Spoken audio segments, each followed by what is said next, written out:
dearly beloved, we are gathered here today to usher this thing called life. Look, we've got a microphone and we're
We're not officially starting for a few more minutes, but I was joking with somebody that I might just tell you one thing that's not true about me and then everybody guess which that was later. I need to come up with an untruth before I do that sentence.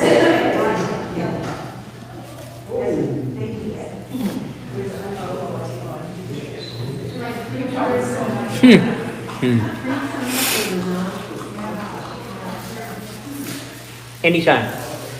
Well, she could say she was a rock and roll band, but I wasn't really hear that. It's true. But it's possible.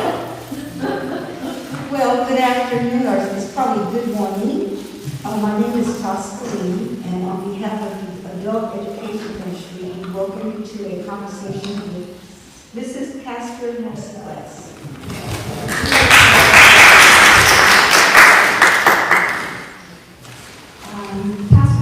You're going to have to hold it right to your mouth, honey. All right, can you hear me now? Yes. Okay. I do have a Verizon cell phone, so I can hear. So let's begin with, first of all, Pastor, I want to thank you for coming to Calvary and being our pastor. It's been very great to have you here. I feel a lot of warmth since you've been here. And I really appreciate all the work that you do to make it a better place for all of us. So shall we begin the questions? I do have a set of questions here, but I have a few in my heart. So the first question is, where were you born and where did you grow up? So I was born, it's all the same place. I was born in Spokane, Washington, and was adopted when I was a month old. Grew up in Spokane, lived there until I went off to college, so it was a good, my parents were both Spokane natives, and so had lots of family in town, and it's a lovely place to be from.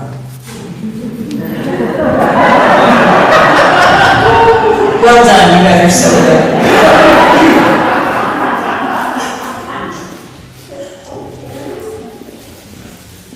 Do you want me to talk about church growing up? Oh, you covered your question. Okay, yes, that was one of the next questions. It says, did you grow up in a church? What kind of church was it? And what was it like?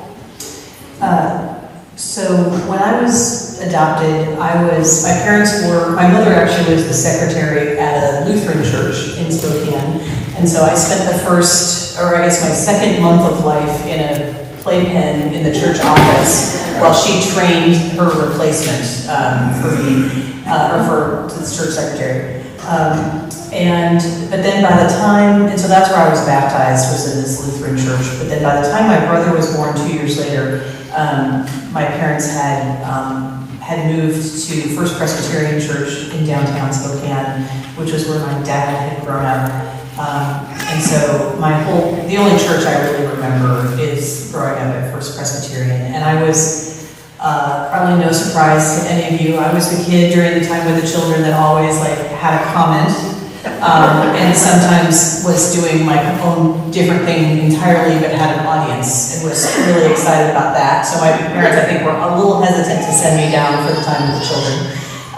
But I felt very safe at church. I, went to Sunday school and did all of that stuff. When I turned 16 and got my driver's license, I think that was maybe my parents' best day, because I stopped having to go into my mom's bedroom, like, Mom, wake up, we gotta go to church, we're gonna be late, Mom, wake up. I did not know somehow that I was going to be a pastor, even with that came much, much later. But I did love church. I thought church was a safe place. Junior and senior high Sunday school and youth group was a little harder for me because it was full of the popular kids and I was not the popular kid. I was sort of the nerd kid. And so I went to the adult Sunday school class, which was taught in the sanctuary. It was a man named Dale Bruner, who was a professor at Whitworth College, who was basically teaching the Bible in Greek in the sanctuary, like on a chalkboard, and I found that class to be much more interesting than senior high Sunday school. So again, I did not know I was going to be a pastor, which begs the question, like, how much attention was I not paying to my own life? Okay, I'm going to skip to this question. What did you want to be when you grew up? So Yeah, so what did I want to be when I grew up? And how did she end up being a pastor? I was going to be the president of the United States when I grew up. It's not too late. It's not too late. It might be too late. It might be too late. I have a job I really like right now, so I don't.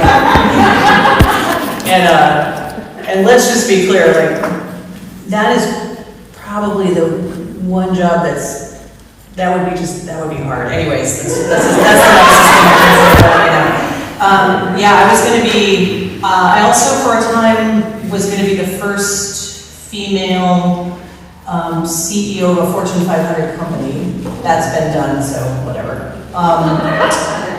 Yeah, I have a framed letter from Lee Iacocca that I got from. My husband would never let me hang that in any actual place in our house. I think it's in the laundry room in the Boise. That's all I got.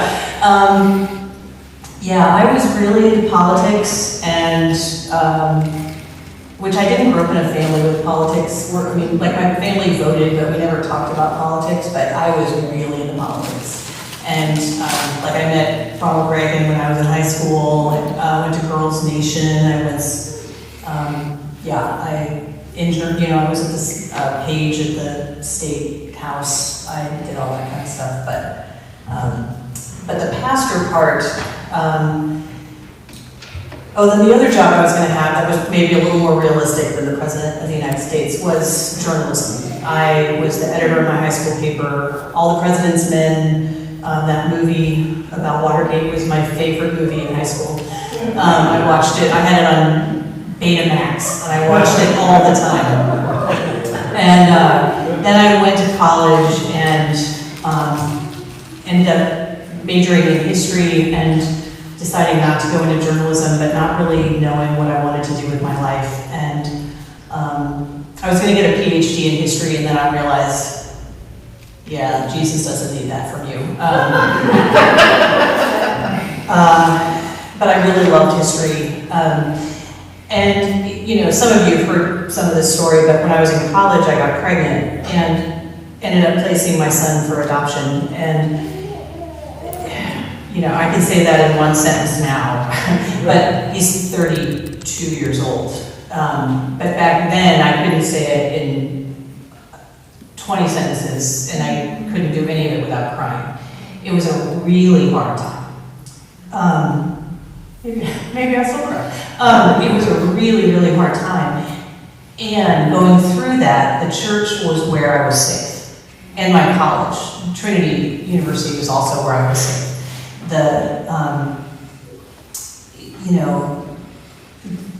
The pastor said, when I was told him I couldn't join the church because I was thinking like, I'm not worthy to be a member of this church now.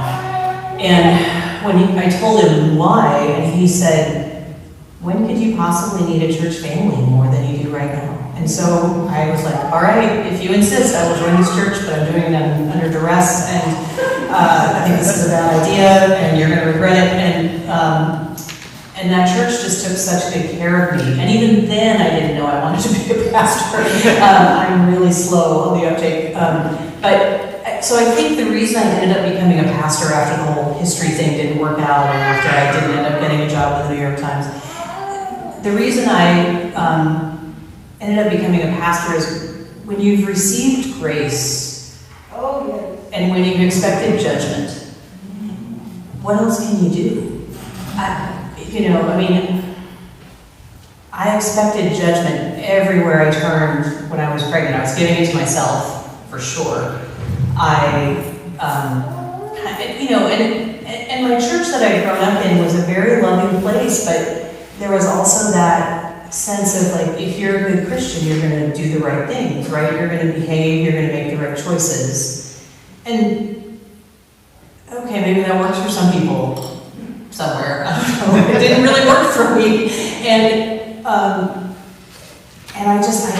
I brought so much self-judgment into a really difficult time in my life, and to receive instead support and understanding and grace and mercy and all of that from church people just was life-saving. I mean, literally life-saving.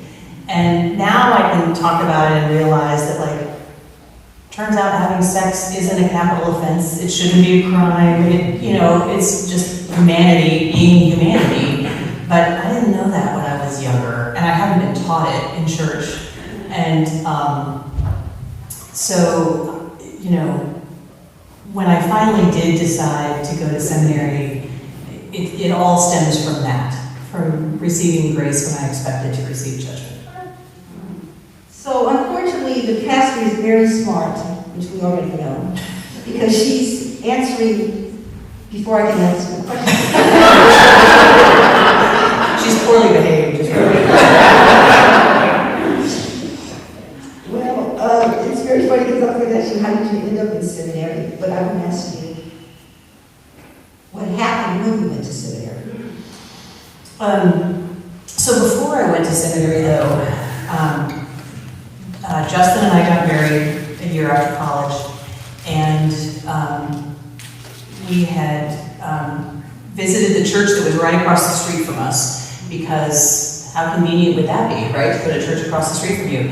And then I was like, no, this is not right. These people, I don't know what's wrong here. This is not our place. So then we went to First Pres in downtown Albuquerque, and those were our people. And we found our people, and it was great. And I still didn't know what I was going to be when I grew up, but it was when I first learned about call. And so when we talk about becoming a pastor, we talk about call as opposed to job. It is also a job, but it is also a call, and that's the language we use. And at that church, I'm actively praying, like, all right, God, what am I supposed to do when I grow up? And I have those people come up to me at church saying, are you applying for the youth director job? And my kind answer to that was, no. My real answer was like, are you kidding me? Like, what? No, that's insanity. High school was terrible. Why would I voluntarily go hang out with high school kids? That's a terrible idea. But then I was like, well, you are praying for what to do, and maybe this should be maybe try. So I interviewed for the job. in the interview, actually, somebody said, so if one of the teenagers were to come to you and say she's gotten pregnant, how would you help her through it? And I was like, oh, I have an answer for this one. Okay, here we go. And then, like, so I have the whole interview committee crying because I'm always worried, like, oh, that's not a good sign. Anyway, so they hired me to be the youth director there. And after I started working with, in the church with kids, I was like, oh my God, what would people ever pay me for other than that? I mean, like, this is a great job. I get to, like, go on ski trips and talk about Jesus and hang out and eat lunch at the high school. This is great. Like, I loved it. I loved youth ministry. And would have happily probably stayed there in various youth jobs, I don't know, forever, until sleeping on the floor became too hard. But then, and that's where I met Joanne, was in national youth ministry things, so I'm grateful for that too. But then one of my youth group kids was in a car accident, and he was in a coma for 3 months before he died.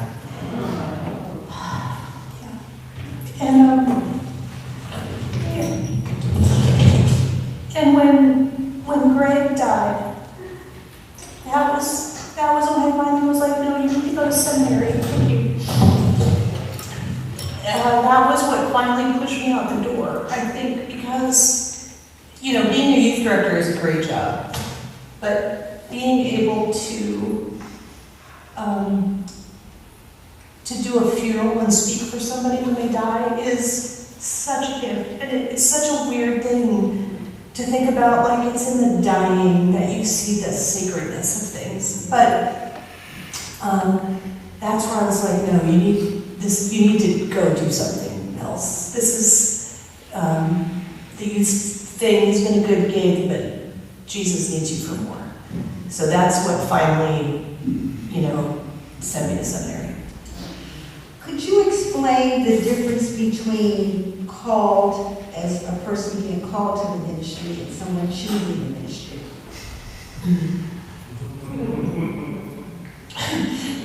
This was not an approved question. So I would say that that both things can be true, but if you want to go into ministry and it's not your call, you're going to not be very happy there. When people talk to me about going to seminary because they love Jesus, and it seems like that's the right thing to do, one of the things I ask them is there anything else you can do? Like, literally anything else you can do?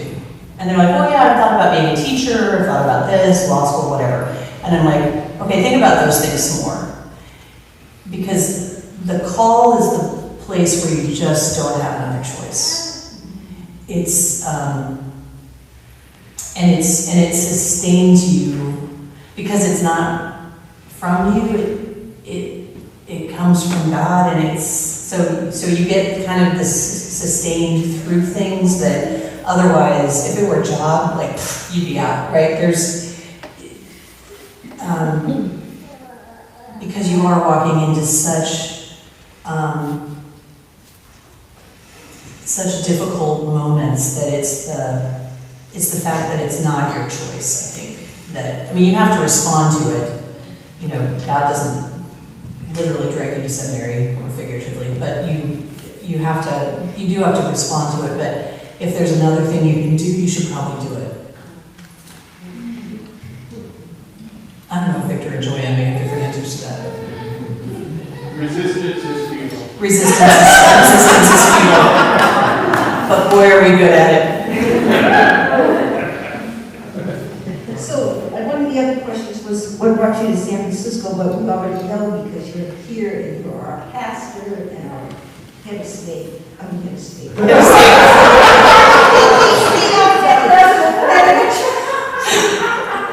told you I was going to You're right with this. So anyway, you came to San Francisco, you're here as the minister, you are kind of like settled here.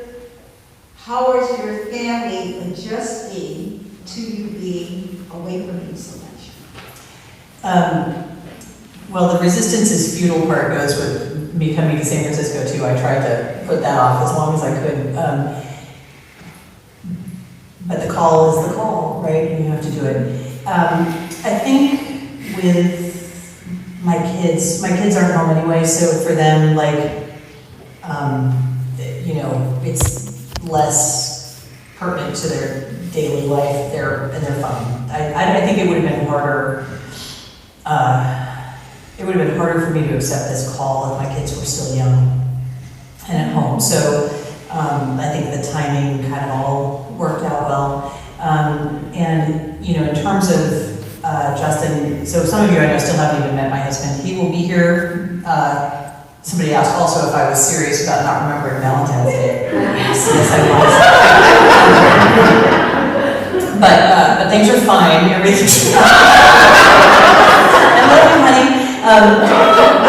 He's coming Wednesday. He'll be here for a week. He'll be in church next Sunday. So you should come to church next Sunday because he'll be the liturgist. So yeah, I was like, you gotta pay your dues being a member. You gotta be the liturgist. So some of you can meet him next week. You know, it's certainly had its challenges, but we've racked up our air miles and we see each other every month, and you know, I think it's helping. You know, we've been married 30 years this year, and I think it's probably helpful in every relationship to kind of have that time to take stock, and because you kind of just go through the motions, and we're not through the motions anymore. Now we're like, it's the reminder to be intentional. Yeah. So what were some of your biggest influences growing up?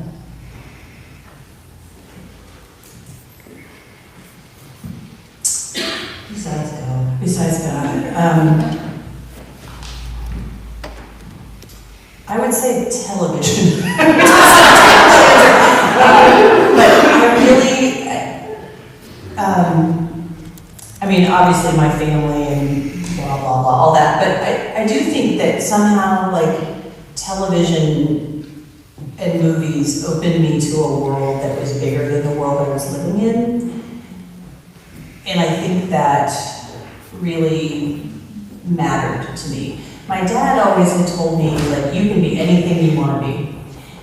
And which was a big statement for a man who was really raised to not think women probably should be whatever they wanted to be, right? I mean, he kind of had to overcome a lot of his own programming to be able to say that to me, and I recognized the gift in what he was saying.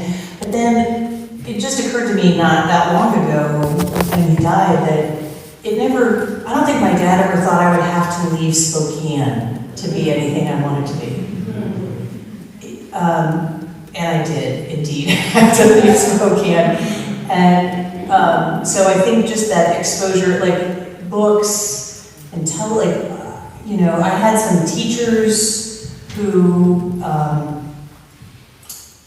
growing up, who really encouraged me and pushed me and challenged me. I had some professors in college who were pretty important in helping me understand kind of who I am and my responsibility to the world. Yeah. So what are the struggles that you're having with your adjustment here and with us in the church? So there's no parking. I don't know if you guys have discovered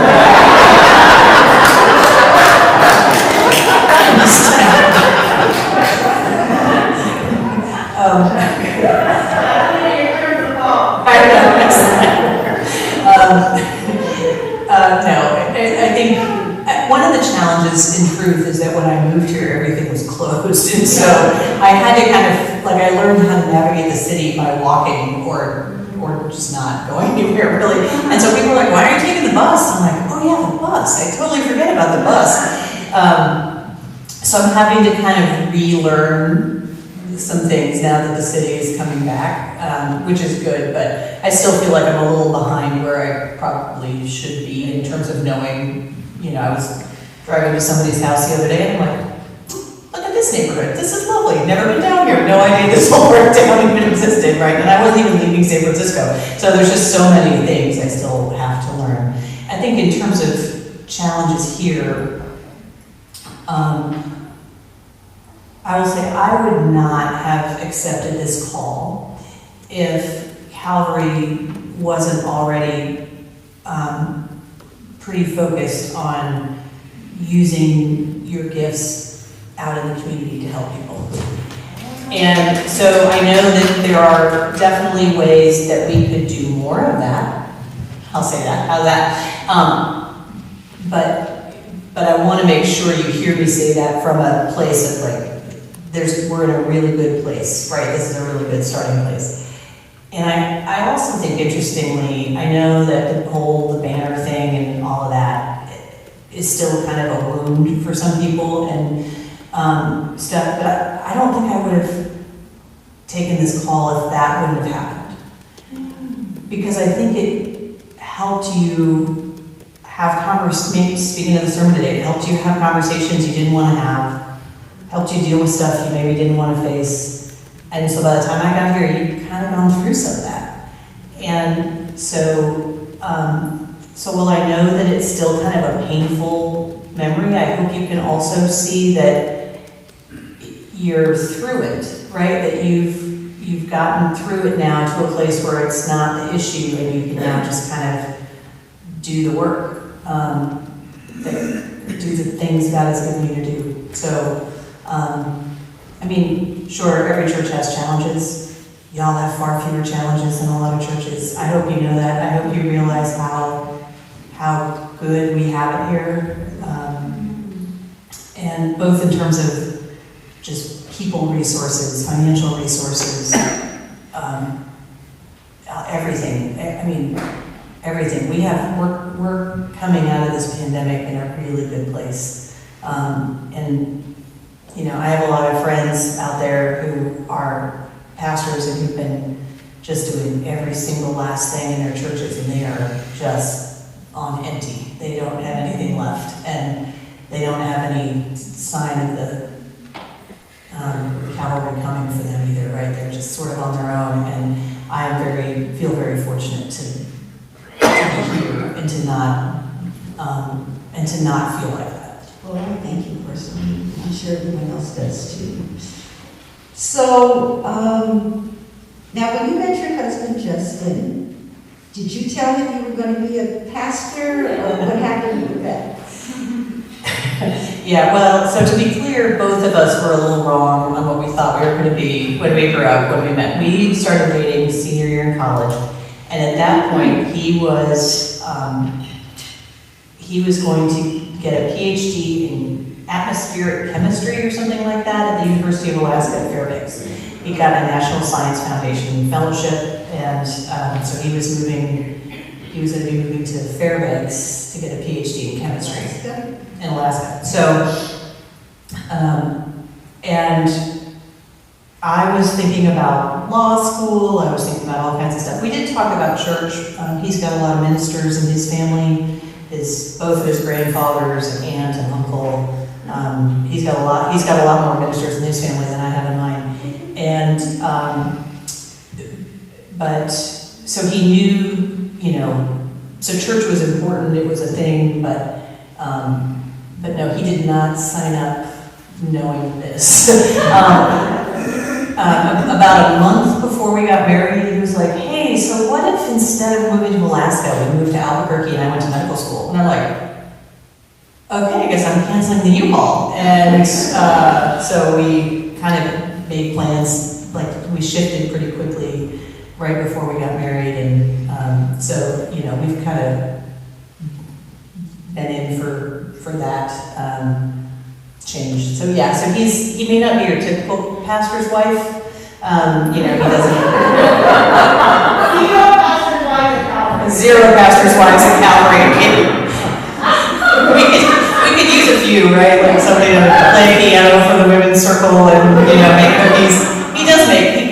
day, he can do that. But he may not be your typical pastor's wife, but he was not unfamiliar with the job and what it entailed. Okay, I have two more questions and then we're going to open it up to the audience if that's okay. So what churches what churches have you served in other than Calvary? We know that you came from another church. Where do you want?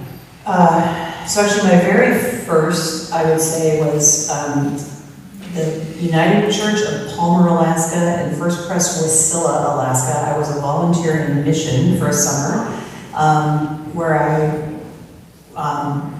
got to hang out in Alaska for a summer. It was great, and so I worked there. You cannot see Russia from your house. Then I did not meet Sarah Palin. She was not a member of that church.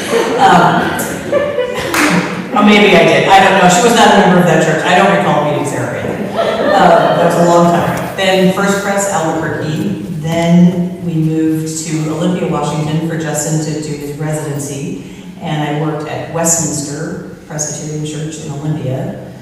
Then, it's a long time. Okay, then First Presbyterian Church in Farmington, New Mexico, where we were for 5 years. I was the youth director there, and it was from there that I went to seminary.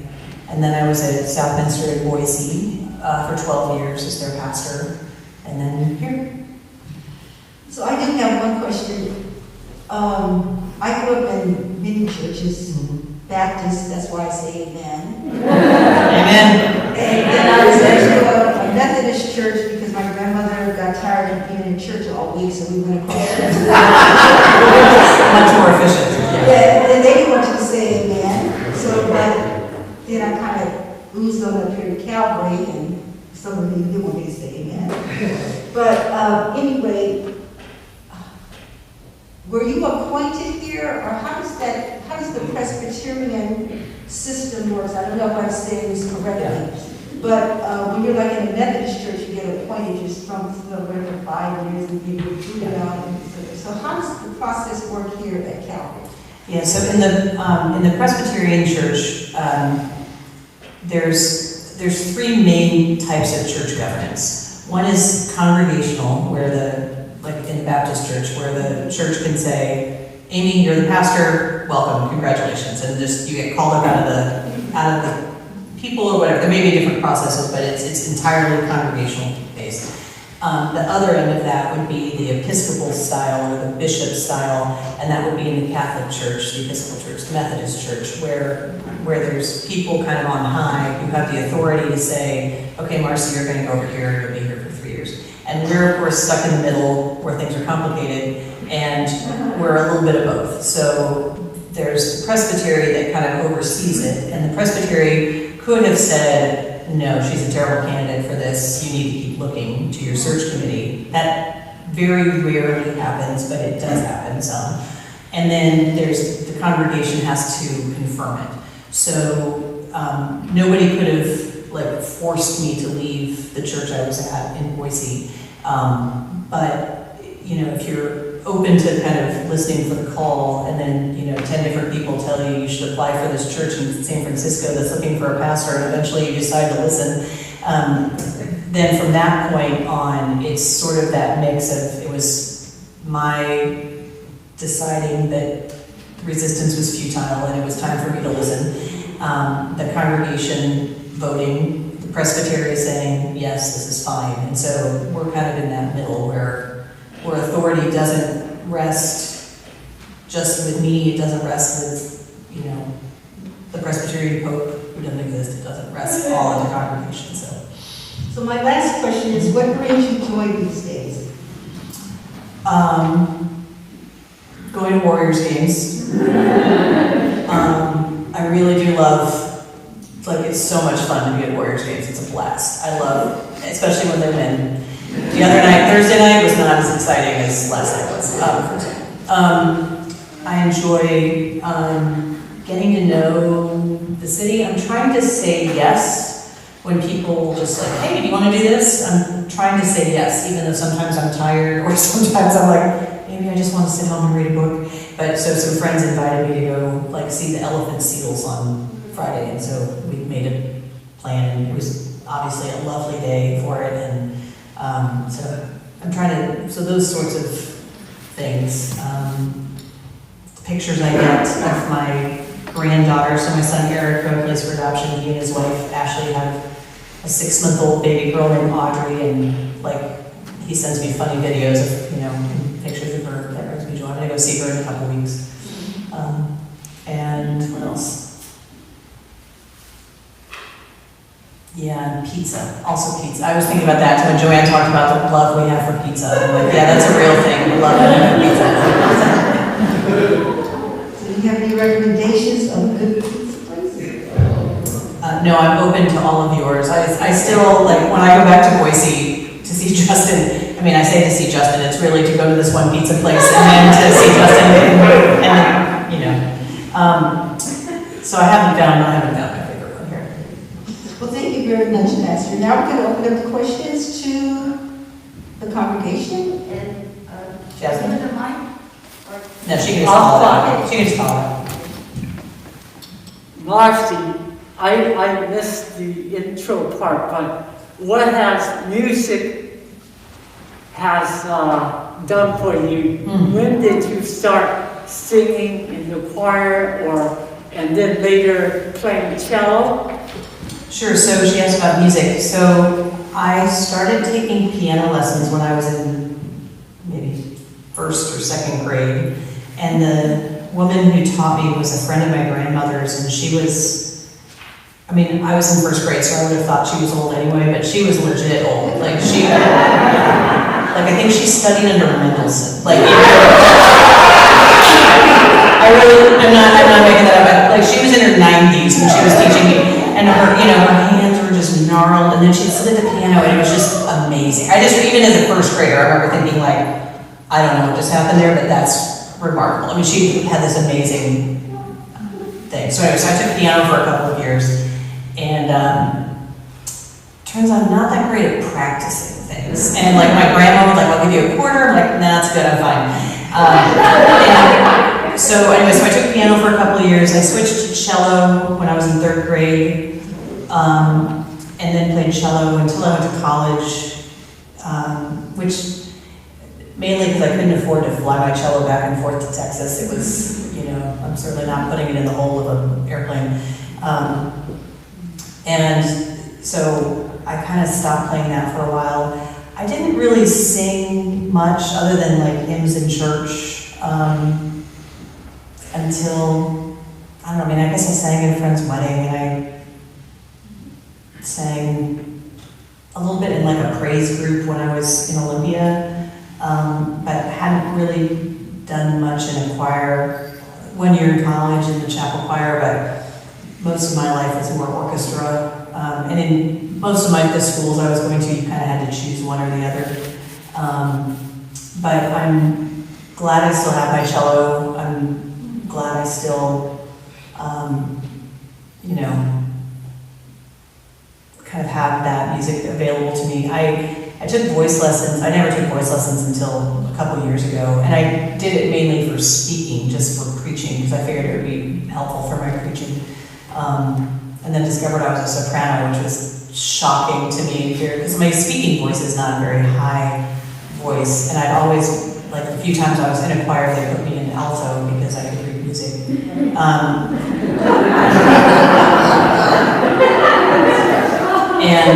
So when I discovered I was a soprano, I was that was off-putting to me. I didn't know what to do with that. So. But yeah, if it weren't for church, I don't know that I would know I could sing, honestly. That's really where I've sung most of my life, in church. Your friend? Yep. So I'm going to do this, that you brought it up in your sermon. And I don't want to get political other than saying that I think they be doing better than you the devil.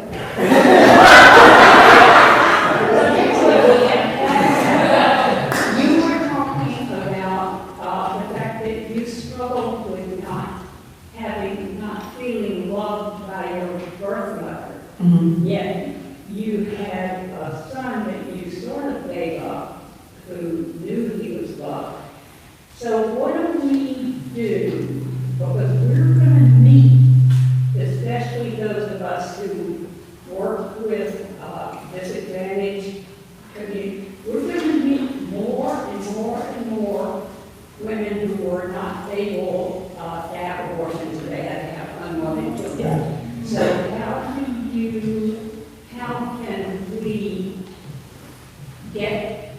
we minister? Yeah, so she's asking about the story that I brought up in my sermon about my kind of coming to terms with the fact that my birth mother didn't love me the way we think mothers should love their children.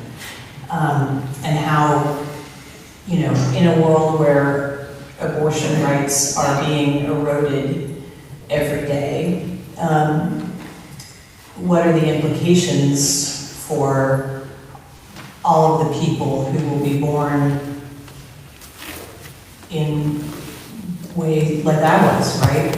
And, you know, it's one of those things where people get, like, how can you be in favor of reproductive justice and abortion rights when you are adopted and because, like, you exist because abortion wasn't legal in 1968, right?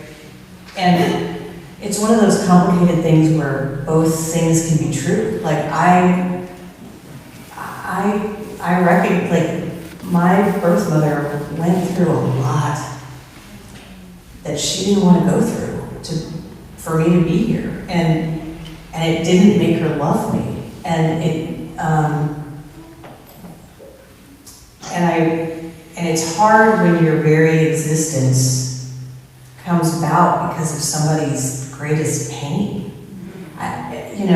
So then when I was in that situation in college and thought, well, what am I going to do with my pregnancy? And I thought about abortion, and for me, it was one of those things where I was really grateful that it was my choice, that I got to make the choice that I wanted to make with my doctor, with my loved ones, with not a single politician in the room.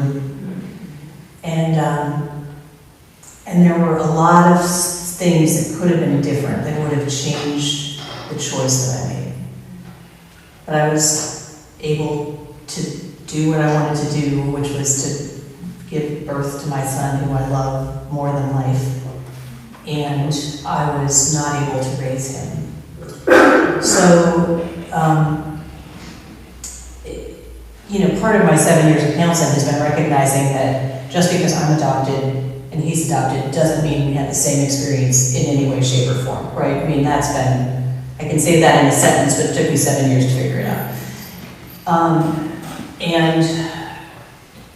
And I think that even when adoption isn't even the issue at the table, there's a lot of people who just don't experience the love we think we should experience in life, right?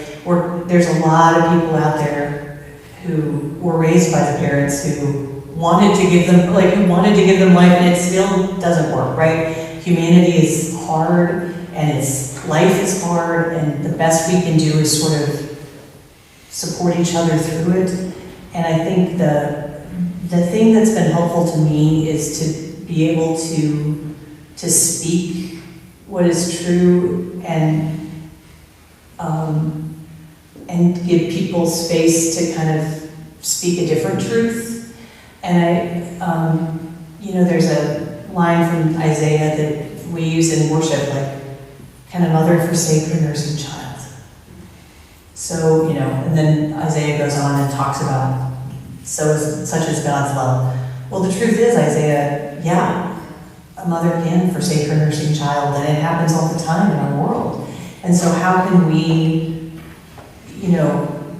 speak a love that is bigger than that gives people space to have complicated lives? And, I'm really,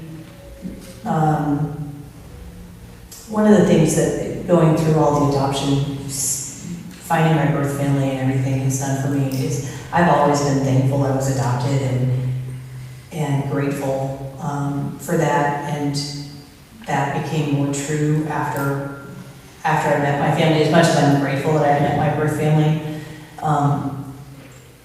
But to have space to be able to say, and it's a wound, like it's a wound and it's painful and it's, and the goodness of the adoption doesn't erase the wound and and so I think in general we just need to give people, whatever their situation is, my parents loved me and they couldn't handle my gender orientation or sexual identity. My parents didn't love me, but they were still really proud of me when I went off to do this. Whatever, there's just both, we just live in a world of both ands all the time. And the narrative, I think, in the broader world is not that. Like, you have to deny one of them for the other thing to be true. And so when we're encountering people and ministering to people for whom that wound is real, like, we just can't pretend it's not there. I don't know if that answers your question, but. That's one of the things I really love about you, and I had a minister, you're my second lady minister, Pastor, that I've been under. But I had a pastor, and she always told the story about things that happened to her. The funny thing about, I'm listening to you and interviewing you, but our lives are kind of parallel. I was adopted. I never knew who my real father was. I know my mother, but that wound that she's referring to, right now, I still feel that, and I'm old. And I still feel that, like, you go to the doctor and they say, well, what about your parents? I can tell them about my mom, but I don't know anything about my father. But to your question, I can't answer it, but I feel that we, the people, we must learn to really, what she speaks about so eloquently, and Joanne and the pastors, that we have to learn how to love. We have to learn how to open up our hearts and love, and not see all the other things that they want us to see, because the program, the narrative is, this is the way I want you to look at it. So we're like, if we look at it like that, we're going to be like cattle going to the slaughter. Some of the cattle say, no, I don't want to be slaughtered. So we have to make those choices. But I think it's, what you have taught me is that if I can open up my heart and not see all the ugly and the negative, then I am more acceptable to understanding somebody else's plight.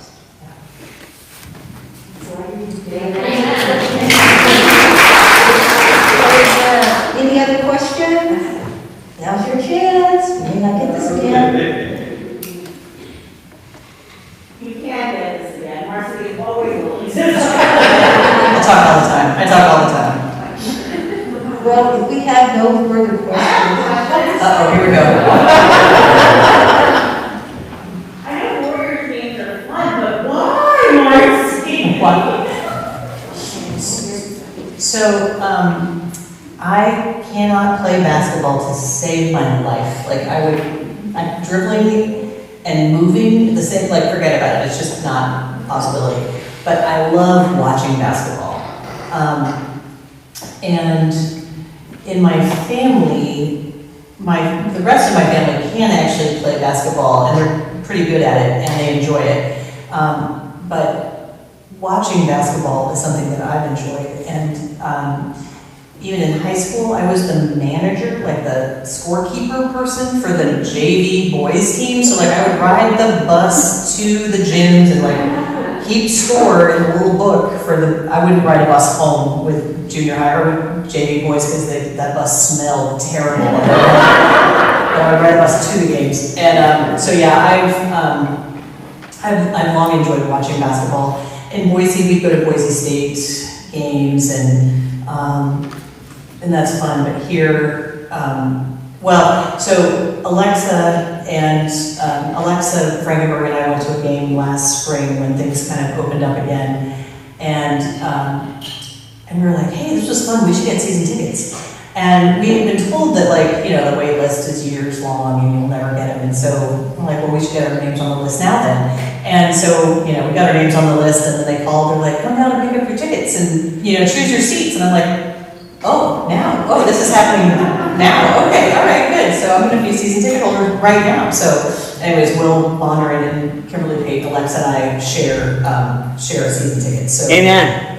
So yeah, so it's quite a bit of fun to, I mean, I enjoy going to baseball games, but you can't really focus on a baseball game for like 5 hours. That's a long time. It's like you have to have like that, you have to talk to people, and that's more about the people you're with, I think. And football used to be the game of my heart. It's the game that I played. That's why I had to have a knee replacement, is because I tore my ACL playing football in college.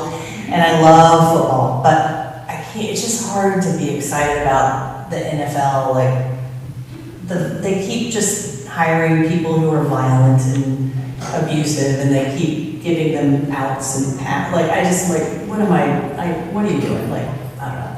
Today, what tickets for the Super Bowl are going for tens of thousands of dollars. Like, we're gonna spend billions of dollars on cheese dip or whatever today. It just seems like, what is this about? So it's harder for me, like if Joe Montana were still playing, maybe I'd care more about football, but as it is, like basketball is the sport that I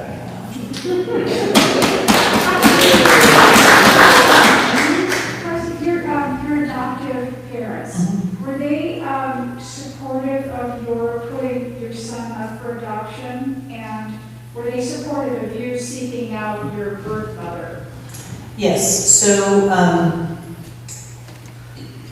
my parents were supportive of me deciding to place my child for adoption. They also tried to come up with every other possible scenario for that to not happen.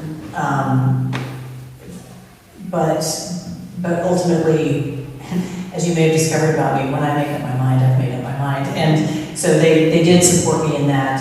And I think, you know, when I told my dad I was pregnant, he cried because he thought I was going to have to drop out of college. And like my sister and I were the first people in our family to go to college. And so like that was a really big deal to do that. And so, you know, they were there when he was born. They were there, you know, we did it, the adoption was open. So we did a ceremony in the chapel of a Lutheran church in San Antonio where the birth father and I like gave the baby to his new parents, like in front of God in the middle of the service. That's, you know, also kind of taught me the power of ritual. But my parents were there and got to meet them and did all that. And then in terms of meeting my birth family,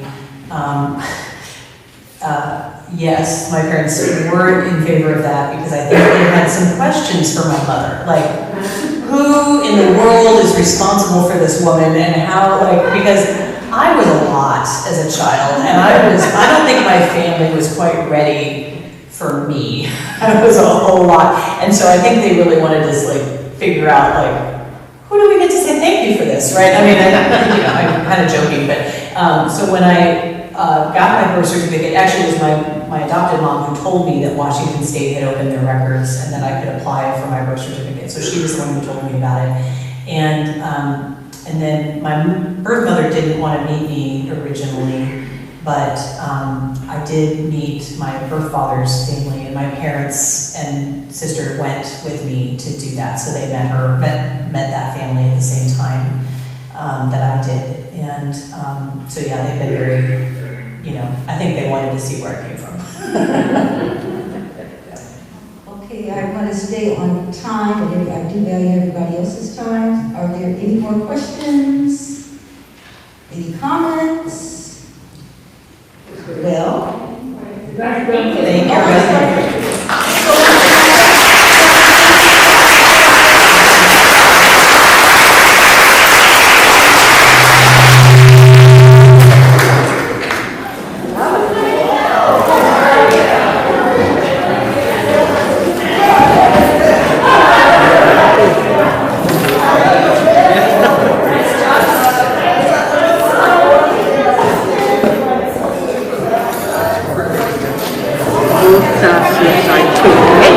Yes, please.